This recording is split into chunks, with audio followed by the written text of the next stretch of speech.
दोस्तों, मैं शुभम आप लोगों का सक्सेस एकेडमी में एक बार फिर से स्वागत करता हूं। दोस्तों, आज हम मध्य प्रदेश के जलप्रपात के बारे में पढ़ेंगे। जैसा कि मैंने आपको मध्य प्रदेश के जलप्रपात बता दिए, जैसे नर्मदा नदी पे और चंबल नदी पे भी बताया है। तो नर्मदा नदी से शुरुआत करते हैं हम। नर्मदा नदी पे सबसे पहला जलप्रपात बनता है कपिलधारा जलप्रपात।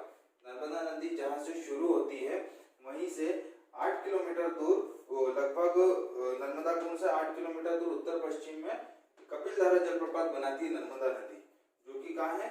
अनूपपुर जिले में। और इसकी ऊंचाई है 15 मीटर। 15 मीटर ऊपर से गिरता है ये कपिलधारा जलप्रपात। इसके बाद आता है नर्मदा नदी पर ही, आप नर्मदा नदी की ही बात कर रहे हैं, तो नर्मदा नदी पर अगला आता है धुआंधार जलप्रपात।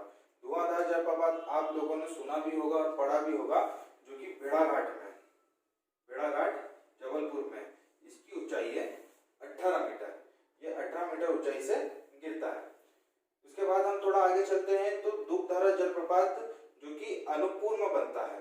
दुग्धारा जलप्रपात नर्मदा नदी पे अनूपपुर जिले में ही, जहाँ से नर्मदा नदी का उद्गम होता है, वहीं पर बनता है और ये भी 15 मीटर ऊंचाई से गिरता, 15 मीटर ऊंचा है। उसके बाद थोड़ा आगे जाते हैं तो खंडवा की साइड नर्मदा नदी बहती है, वहां पे मांधार जलप्रपात बनाती है।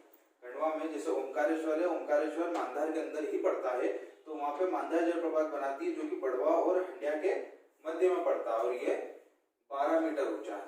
कितना है? 12 मीटर। इसके बाद आगे चल के देखते हैं तो दर्दी जलप्रपात, ये भी बड़वा के ही निकट पड़ता है।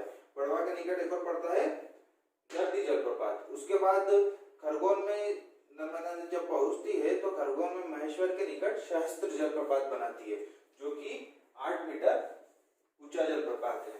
ज्यादा ऊंचा नहीं है, लेकिन फिर भी इसे 8 मीटर ऊंचा बताया गया है। तो महेश्वर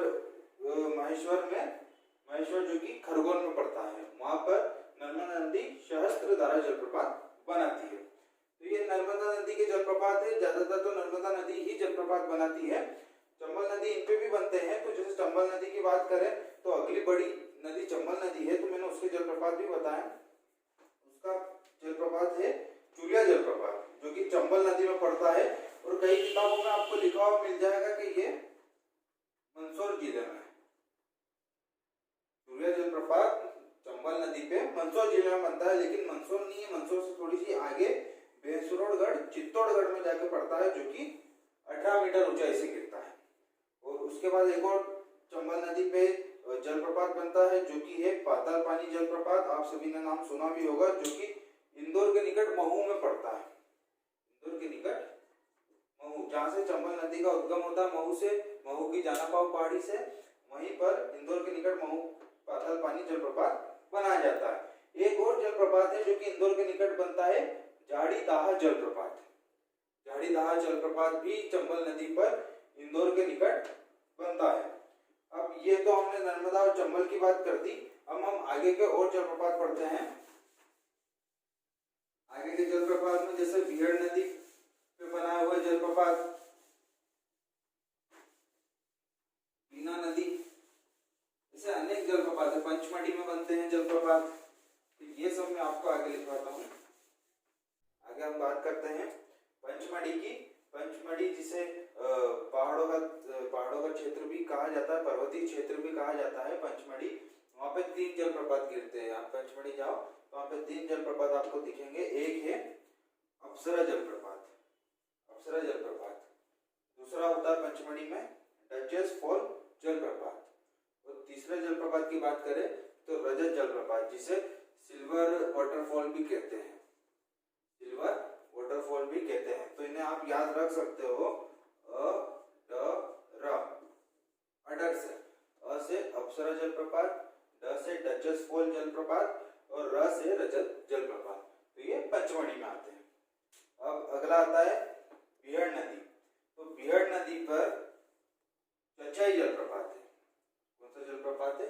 चचाई जलप्रपात कुल 130 मीटर ऊंचा है, जिसे अगर फीट में देखें तो 430 फीट लगभग है।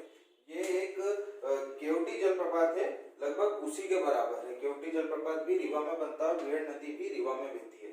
लेकिन ये पहले मध्य प्रदेश का सबसे बड़ा जलप्रपात हुआ करता था, लेकिन आज की तारीख में रीवा में ही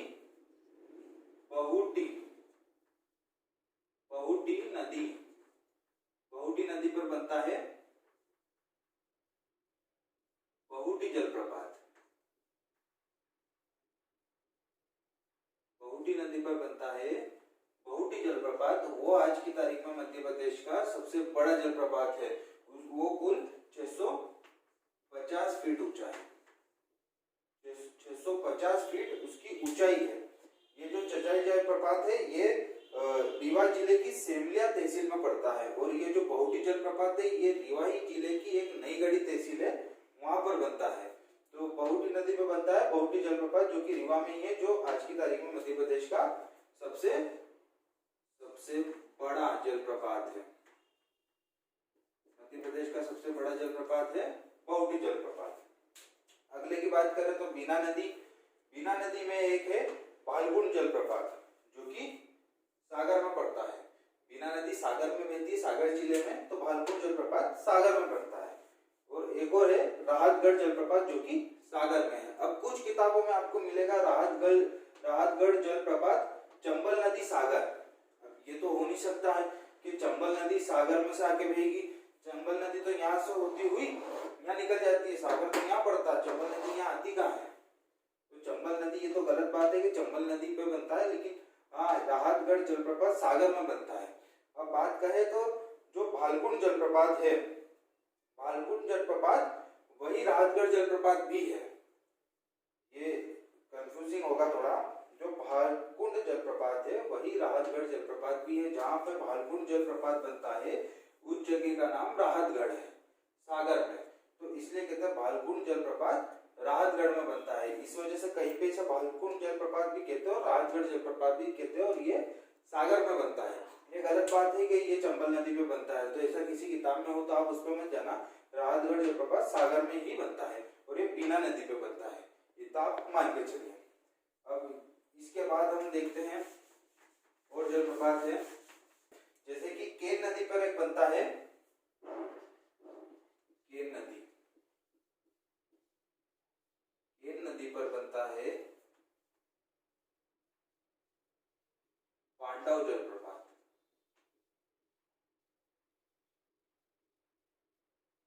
पांडव जलप्रपात है वो केन नदी पर बनता है और इसकी कुल ऊंचाई है 38 मीटर। 38 मीटर इसकी ऊंचाई है और यह पन्ना के निकट बनता है। कहाँ बनता है? पन्ना के निकट। पन्ना के निकट केन नदी पर पांडव जलप्रपात बनता है। इसी के साथ उसी साइड एक और जलप्रपात बनता है, जैसे बहुती तो मैंने आपको बता दिया। बहुती के साथ केवटी जलप्रपात, तो केवटी जलप्रपात केवटी नदी पर बनता है, जो कि रीवा में बनता है। लिखा देता हूं, केवटी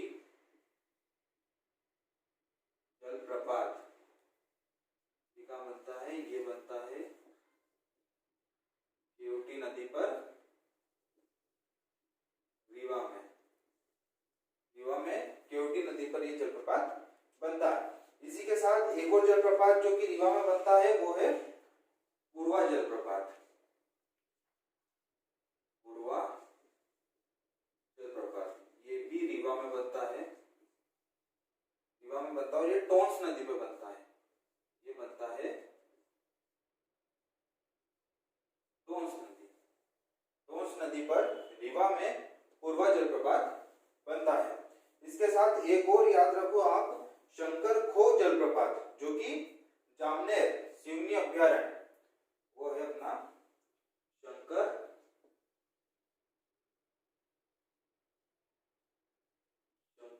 खो जलप्रपात। शंकर खो जलप्रपात ये है जामनेर में, जामनेर सिवनी में। कहाँ बनता है ये? सिवनी में। इसे याद रखना, सिवनी अभ्यारण्य। सिवनी में, सिवनी अभ्यारण्य के पास जामनेर नामक एक जगह है, वहां पर शंकर खो जलप्रपात बनता है। इसी के साथ एक आखिरी जलप्रपात की बात कर ले तो हम पियावन जलप्रपात। पियावन जलप्रपात। पियावन जलप्रपात भी रीवा के पास बनता है। पियावन जलप्रपात भी रीवा के पास बनता है। तो ये बाकी के बच्चे हुए कुछ 2-4 जलप्रपात थे जो मैंने आखिरी में आपको अलग से लिखवाए हैं। जैसे केन नदी पे पांडव जलप्रपात जो कि 38 मीटर ऊंचा है और यह पन्ना के निकट है। 38 मीटर ऊंचा है और यह पन्ना के निकट है। फिर एक आता है पियावन जलप्रपात जो कि रीवा के पास बनता है। फिर केवटी जलप्रपात जो कि केवटी नदी में रीवा में बनता है। फिर अगला आता है पूर्वा जलप्रपात जो कि रीवा में बनता है टोंस नदी पर।